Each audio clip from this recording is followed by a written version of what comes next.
जय हिंद, वंदे मातरम। साथियों, ये है अग्निवीर का चौथा क्लास। बहुत ही विलम्ब हो चुका है, ठीक है। अब मैं आप लोगों को वीडियो अपलोड करता रहूँगा। कुछ ज़रूरी कामों से मैं वीडियो अपलोड नहीं कर पाता था, ठीक है।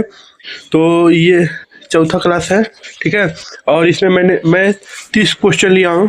इसमें से जीके प्लस मैथ्स रहेगा, ठीक है। जीके प्लस मैथ्स और रीजनिंग जैसे सवाल इसमें आपको मिलेंगे, ठीक है।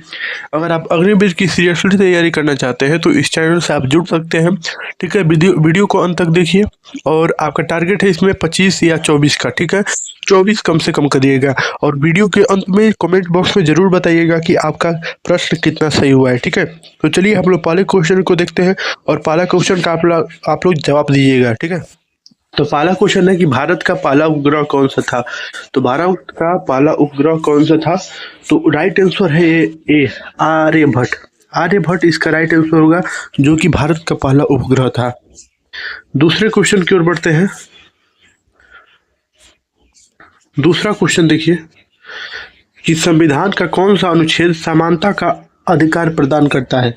संविधान का कौन सा अनुच्छेद समानता का अधिकार प्रदान करता है, समानता देता है, किस अनुच्छेद के द्वारा? तो इसका राइट आंसर होगा आपका ए, अनुच्छेद 14। अनुच्छेद 14 के द्वारा हमें समानता का अधिकार प्राप्त होता है, ठीक है।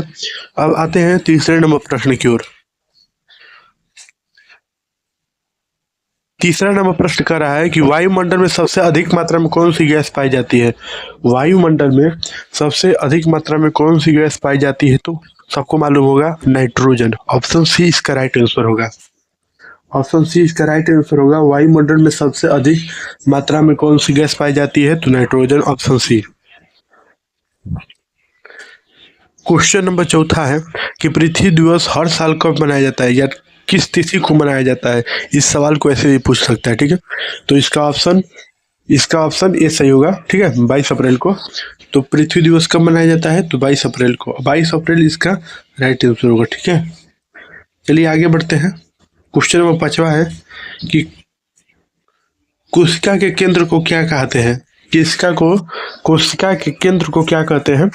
तो कोशिका के केंद्र को नियंत्रण केंद्र कहते हैं। ऑप्शन बी इसका राइट आंसर, ठीक है। ऑप्शन बी इसका राइट आंसर होगा, ठीक है। क्वेश्चन नंबर 6वां है कि हुमायूं का मकबरा कहाँ स्थित है। तो हुमायूं का मकबरा आपका दिल्ली में स्थित है, ठीक है। ऑप्शन ए इसका राइट आंसर होगा। क्वेश्चन नंबर 7वां है कि रक्त में ऑक्सीजन का परिवहन किसके द्वारा होता है।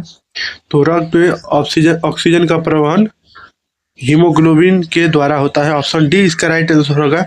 जितने लोग ऑप्शन डी पे टिक किया ना, उनका आंसर सही है। क्वेश्चन नंबर 8वां है। 8वां क्वेश्चन नंबर देखिए कि पंचायती राज प्रणाली का प्रावधान किस संविधान संशोधन में है। तो वह आपका 73वें संविधान संशोधन में था, ठीक है। ऑप्शन इसका बी सही होगा। क्वेश्चन नंबर 9 देखिए कि दूध में पाया जाने वाला मुख्य प्रोटीन क्या है।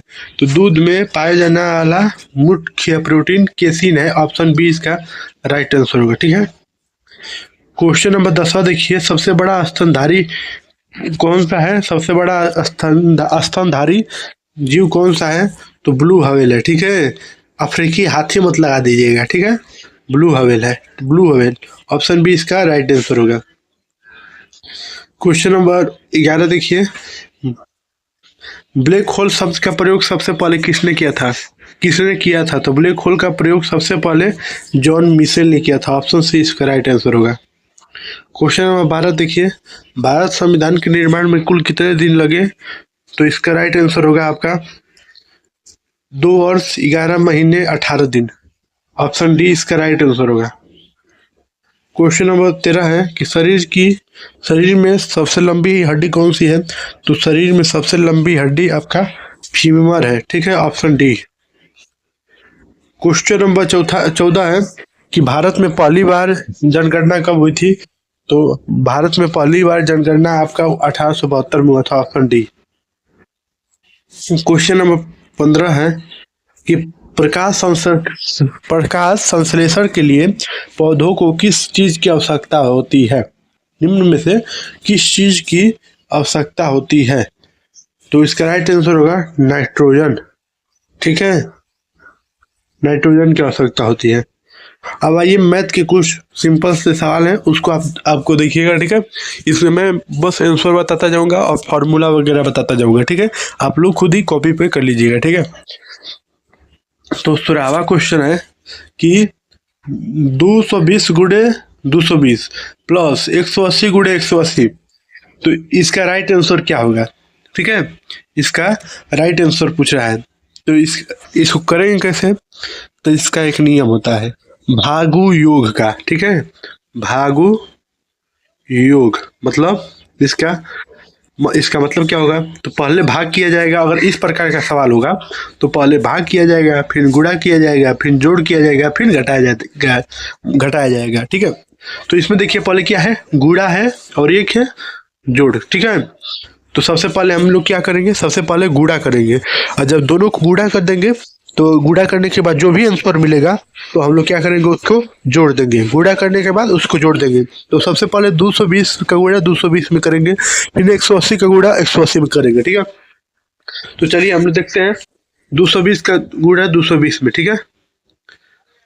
तो यहाँ पे शून्य हो जाएगा, 2 शून्य शून्य, 2 दूनी के 4, 2 दूनी के 4, ठीक है, हो गया। फिर 2 दूनी के 4, यहाँ पे सुना होगा 2 दूनी के 4, 2 दूनी के 4, ठीक है। तो यहाँ पे होगा कितना, 0 0 4 8 और 4, ठीक है। इतना हो गया 48,400, ठीक है। 48,400 इसका आया है, और 48,400, ठीक है। अब देखिए 180 का गुणा 180 में कीजिए, ठीक है। शून्य शून्य हो जाएगा, यहाँ पे शून्य शून्य हो जाएगा, ठीक है। 8 शून्य शून्य, 8 का 64 को 4 हासिल 6, 8 का में 8, 8 6, 8 6 कितना हो जाएगा आप लोग बताइए, 14 हो जाएगा, ठीक है। तो आप लोग ऐसे मान लीजिए इसका कुछ आंसर आएगा, इसका कुछ आंसर आएगा, तब जाके इसको जोड़ दीजिएगा, ठीक है। आगे आइए देखिए क्वेश्चन नंबर 17 देखिए कि sine 2a equal to 2 sine A, इसका ए का मान क्या होगा, ठीक है।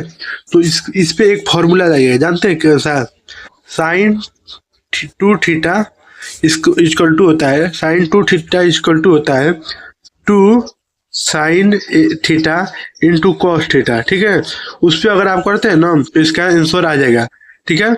तो इसका 16 का राइट आंसर मैंने नहीं बताया है, तो 16 का राइट आंसर आपका होगा बी। 16 का राइट आंसर क्या हो जाएगा आप लोग का बी होगा, ठीक है। उसका आंसर 80,800 आएगा, आप लोग एक बार देख लीजिएगा, ठीक है। मैंने जिस फार्मूले पे बताया है उस फार्मूले पे करिएगा, ठीक है।